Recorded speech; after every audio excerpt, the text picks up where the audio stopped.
જિલ્લાના વાતાવરણમાં અચાનક પલટો જોવા મળી રહ્યો છે। વાદળછાયું વાતાવરણ જોવા મળી રહ્યું છે, જેના કારણે ખેડૂતો ચિંતિત બની ગયા છે। કમોસમી માવઠું પડે તો પાકને પણ નુકસાન થઈ શકે છે। ઘઉં, રાયડો અને ઉનાળુ બાજરીને નુકસાન થઈ શકે છે। આજે વહેલી સવારથી જ વાદળછાયું વાતાવરણ જોવા મળી રહ્યું છે, જેના કારણે ધરતીપુત્ર ચિંતાતુર બની ગયા છે।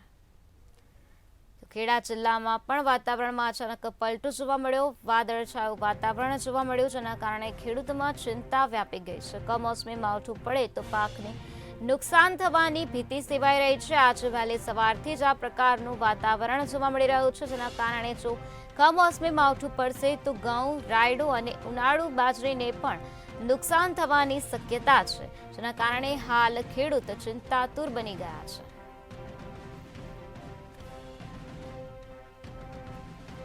વાદળછાયા વાતાવરણને લઈને ખેડૂતોમાં હાલ ચિંતાનો માહોલ જોવા મળી રહ્યો છે। કમોસમી માવઠું પડે તો પાકને નુકસાન થવાની ભીતિ પણ સેવાઈ રહી છે। ત્યારે ખેડા જિલ્લામાં આજે વહેલી સવારથી જ આ પ્રકારનું વાદળછાયું વાતાવરણ જોવા મળ્યું છે।